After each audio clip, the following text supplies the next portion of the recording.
Hey everyone, welcome back. I'm Michael, and we're going to be getting right back into some more Reddit stories. If you enjoy the video, make sure to leave a like and subscribe. Now, without further ado, let's begin. This story was posted by a user named Apprehensive Can in the AITA subreddit. The post is titled, "I called the cops on my neighbor and got my sister in trouble." My sister is married with 3 kids and bought a house about 3 to 4 years ago in the super nice suburb of town. It's a great area, lots of parks, trails, and a really good school system. I found and bought a house in the same neighborhood. I loved it for the size of the yards, great for my dogs. I love that I can now walk or jog to all the trails and the local lake. It is, however, very suburban, and most of the people here have families, making me a little bit of an outlier. I'm fine with that. I don't really care. I live in the house by myself. Neighbors have been nice, but most of them hang out with each other and have play dates with the kids. There are neighborhood barbecues that I have attended. So a week ago, I was watching TV at home and all of a sudden my dog started going crazy. My doorbell rang multiple times and then there was a rapid knocking. I jumped off my couch, looked at my Ring doorbell and saw a stranger, a man, knocking on my door. I had no idea who he was and he just kept banging on my door. My dogs were freaking out. So I called the police. He went away after about 5 to 7 minutes. The police showed up 20 minutes later. I showed them the video. They told me they knew who he was and then left. The next day, I got a phone call from my sister. She was very upset that I called the police on Dave and asked how I could do that in this community. I was confused. Who is Dave? Apparently, he is the local neighborhood watch guy and a school teacher, and he thought I was driving too fast down the street and wanted to talk with me. I was flabbergasted. First, there's no way to drive fast in this neighborhood. There are stop signs everywhere, police everywhere, and speed bumps every 2 blocks. Second, why didn't he call, text, or email before knocking on the door at 9 p.m., especially at a single woman's house? My sister said my reaction was totally over the top and you don't live in the hood anymore. People visit other people. I stand by my right to be safe and not be harassed by the neighbor. My sister is upset because there was no danger whatsoever, and apparently this was discussed at the recent PTA meeting. Since I wasn't there, she was charged with defending me and now looks bad by association. She also brought up that I walk my dogs without a bra on all the time, and that's just not good. She wants me to reach out to Dave and apologize and say that I am absolutely sorry for calling the police and driving fast. She told me that I needed to play nice with the neighbors unless I wanted to be moving in a year. Maybe I did overreact, but I am just so annoyed that I don't want to do anything related to that. And maybe that makes me the bad guy.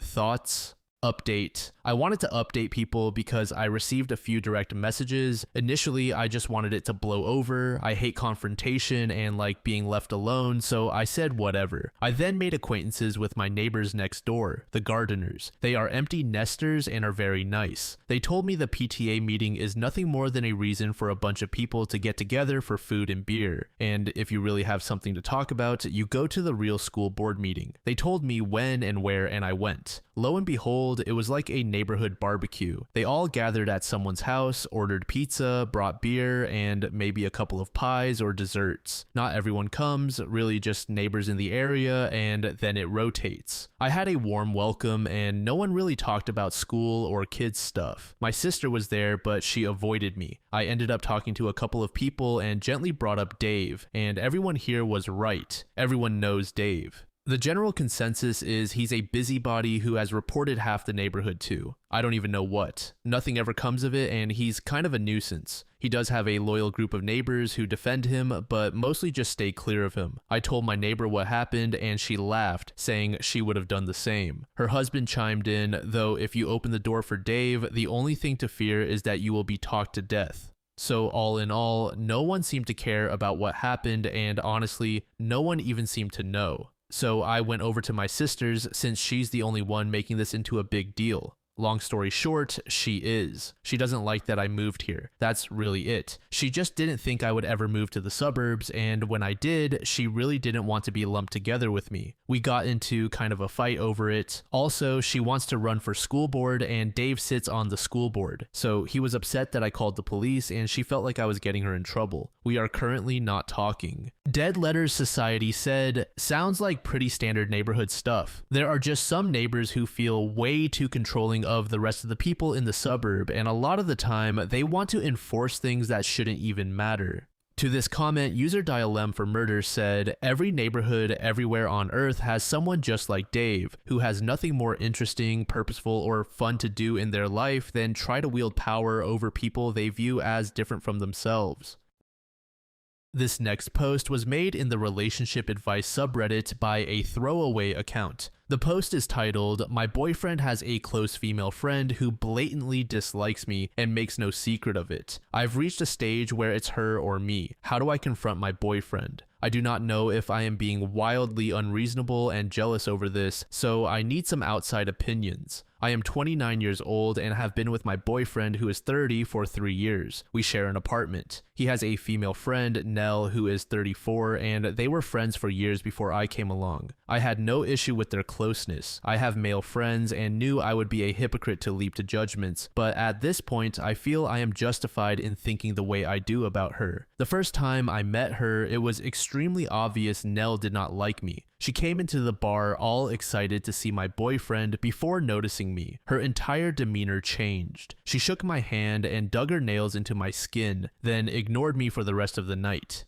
She even seemed upset at one point that I took the seat beside my boyfriend and quietly left halfway through the evening without saying goodbye. So it is safe to say my first impression of her was not good, but I tried to reason with myself that not everyone gets along, and I do not need to be friends with my boyfriend's friends. However, as time passed, it became really clear that Nell's attitude towards me was not improving. She had a way of openly mocking me in front of groups of people, making side comments, or loudly joking about my voice or appearance. My boyfriend would stand there and say nothing, and after the fact, when I asked him about it, he said he had not noticed. She also made a show of hugging him hello and goodbye, but not me. She would mix that kind of behavior in with smiles and basic politeness so that it was tough to articulate exactly what she had done. I felt very much like I was back in high school. From that point on, I basically decided I did not need to have someone like that in my life, so I just stopped going to things she was at. I have not seen her in about a year. My boyfriend still sees her regularly and they text often. I am now at the stage where I fully believe they either have dated in the past or have something going on now. I have tried gently bringing this up, but he denies they ever dated and makes me feel like I am being jealous and bitter for asking. I end up suppressing those feelings before something brings them up again. I have reached the end of my tether with it.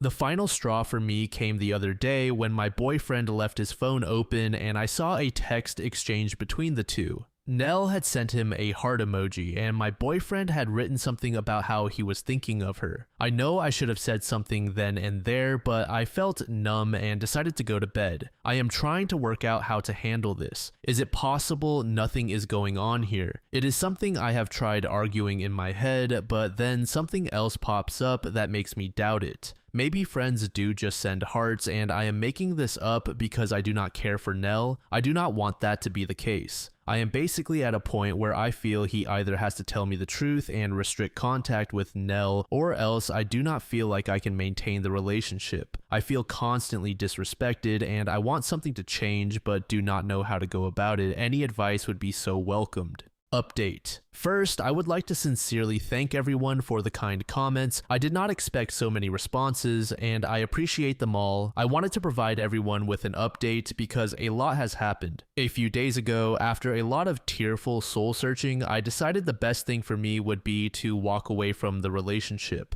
I sat my boyfriend down and talked to him about it. I explained that I always felt like the third wheel in my own relationship and that for my own happiness, I did not want to be in a relationship that made me me feel that way anymore. I gave him examples that I mentioned in my original post, such as his lack of boundaries with Nell and his disinterest in standing up for me whenever she mocked me. I also said my trust in him had been eroded to the point where I felt unsure of what I really was to him. I told him I still cared about him and wanted him to be happy, but that I wanted to be happy too. My boyfriend sat silently for a while before asking, "So you're jealous of Nell?" I felt like he had barely processed anything I had just said, and when I tried clarifying, he got defensive and told me he was allowed female friends. I could tell he wanted to turn it into an argument, and since my mind was already made up and I had said what I wanted, I ended the conversation. He played a computer game and acted like I was not there as I packed my things and left. I have been staying with my best friend who is amazing and always so supportive. We are actually looking into sharing a place officially. I burst into tears on her doorstep and we hugged it out before having a movie night with pizza and some wine. It felt really therapeutic, like a weight was lifted off my shoulders.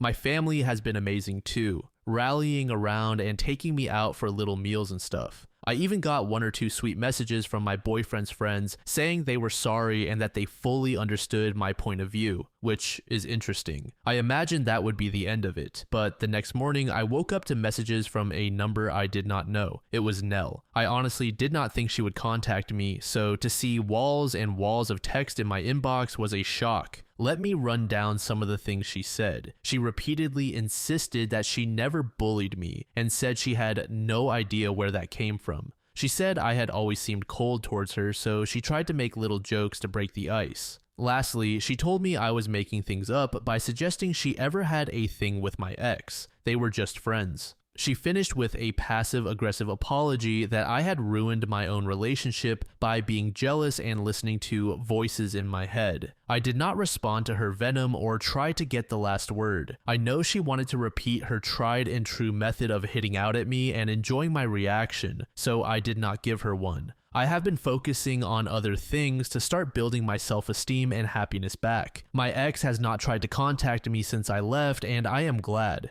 Frankly, I think he and Nell are perfect for each other. I am well and truly done with this, and I am so excited for new things in my life. My friend and I are making arrangements to officially have a place together, and I actually got promoted at work today. I feel like it was a little hug from the universe. In all, things are looking bright. To end, I want to thank everyone again for the messages. I think hearing your opinions as well as getting all my thoughts out in a post really opened my eyes and allowed me to leave. I finally feel I am making myself the priority. It feels pretty great. Peter09 said, "Oh, fuck off." To this comment, user Savage Flerdella said, "Proof that you can't reason with someone committed to misunderstanding you." Charlotte Lucas said, "He totally wanted her to be jealous of Nell. God, those two are too old for these games." To this user, Pepcorn said, "Nell is about to be closer to 40 than 30, and she is still bullying like she is on the playground. Yuck."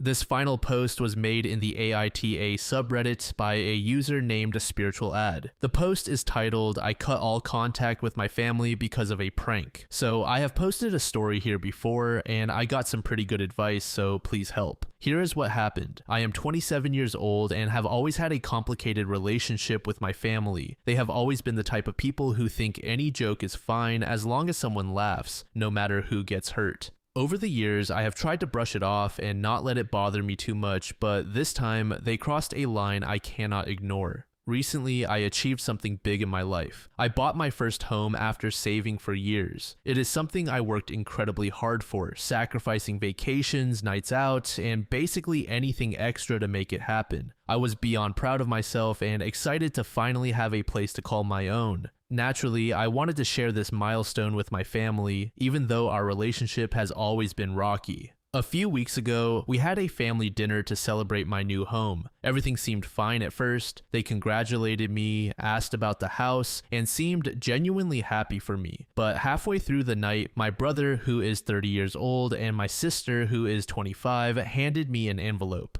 They said it was a surprise to help me with my house. I opened it and inside was what looked like a legal notice stating that my house purchase had been canceled because of a clerical error and that it was now being sold to someone else. It even had an official looking letterhead, my name, and details about the house. I was in complete shock. Everyone around the table started laughing and my brother yelled, "Gotcha." It turned out they had faked the letter and thought it would be hilarious to see my reaction. I burst into tears, which only made them laugh harder. They even recorded the whole thing on their phones to post on social media. When I finally managed to speak, I told them how cruel this was. Buying this house was the biggest thing I had ever done, and they turned it into a joke at my expense. Their response, "You're so sensitive. It was just a prank. Lighten up." I left the dinner early, completely heartbroken. A few days later, I decided I had had enough. This was not the first time they had pulled a prank like this. Over the years, they had humiliated me countless times. Once ruining a job interview outfit by accidentally spilling coffee on it, another time pretending to lose my dog just to see me panic. I cut off all contact. I did not make a scene, I just stopped responding to messages, blocked them on social media, and declined invites to family events.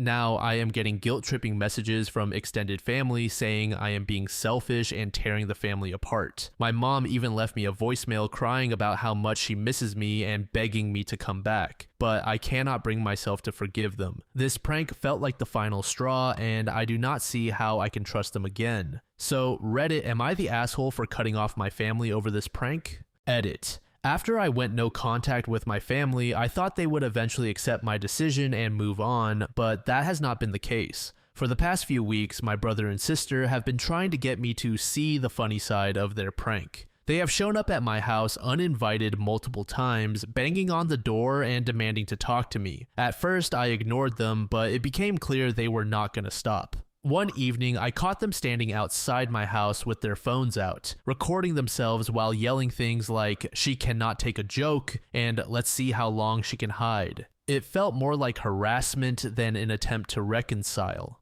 The final straw came when I discovered my car had been egged overnight, and my security camera caught my brother and sister doing it. I confronted them by text, telling them they had crossed a line and needed to stop. Their response, "You are so dramatic. You are going to laugh about this one day." At this point, I realized I could not handle this on my own. I went to the police and filed a report for harassment. They took my statement, reviewed the footage from my security camera, and agreed that this behavior was unacceptable. My siblings were contacted and warned to stay away from me. Their reaction? More mocking messages calling me a snitch and accusing me of tearing the family apart. Some of my extended family members are siding with them, saying I should have just talked it out instead of involving the police. But others, especially those who have seen the footage, are horrified and fully support my decision. I feel a mix of relief and sadness. It is hard to accept that my own family could treat me this way, but I also feel safer knowing I have taken steps to protect myself. I am focusing on building a new life in my home and surrounding myself with people who respect and support me. To anyone out there struggling with toxic family dynamics, you are not alone and it is okay to set boundaries to protect your peace.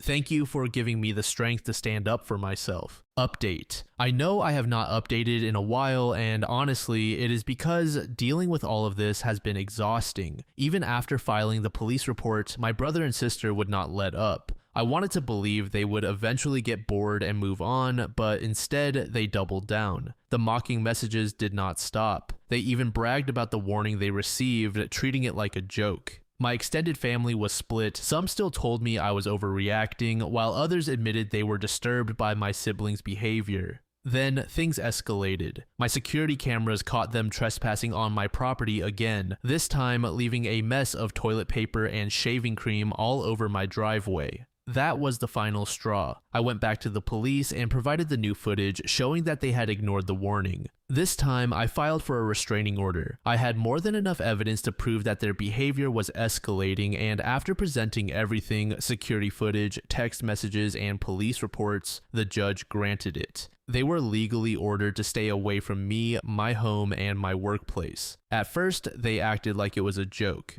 But when they realized I was not playing their game anymore, the harassment finally stopped. The restraining order forced them to keep their distance, and for the first time in a long time, I felt safe. Some family members still do not understand why I had to take things this far, but I do not need their approval. I did what I had to do to protect myself. My home is now a place of peace, not anxiety. My phone is quiet. My life is my own again. To anyone dealing with toxic family members who refuse to respect your boundaries, do not be afraid to stand up for yourself. You are not obligated to tolerate mistreatment just because it comes from family. Your safety and well-being come first, always. And if they want to call me a snitch for defending myself, so be it. I would rather be a snitch than a doormat. User Just Bored Too Much said, may her siblings turn their pranks on the family members who supported them. To this user, Dradonia said, everyone here is saying this, but they forget that some people enjoy getting pranked like this. They like the sudden flood of emotions, feeling complete devastation followed by relief, and then the desire and justification for revenge. That is a cycle some people enjoy in all its parts, so it is possible OP is not a punching bag, but an outlier. If the mother had gotten a prank like that from the father, would she have cried? Or would she have gone, oh, you nearly gave me a heart attack, and then started laughing? I think this family lacks empathy and wants to be right. I do not necessarily think they will ever fully realize how OP feels. Peter09 said, these are not pranks, this is abuse. And now they are mad because their victim is not going to be around them anymore. Good riddance to those people. To this comment, Be Brave said, exactly. If it were not abuse, it would not have met the legal test required for a restraining order. Her family is seriously messed up, and I am glad she is away from them. She is absolutely correct. Better to be a snitch than a doormat. It is better to protect your own mental health than to subject yourself to torment for other people's sadistic amusement. Thank you so much for making it to the end of the video, and thank you also to partner of the channel, Gamersupps. Use code DLAM to support the channel and get 10% off of your purchase, link in the description. I'm sure many of you like me have a hankering for daily caffeine, so go check them out. Lately, I've been a big fan of Titty Milk and Acid Rain, but they've got dozens of other flavors for y'all to try out. Anyway, thanks again for reaching the end, and I hope you all have an amazing passage of the next 24 hours.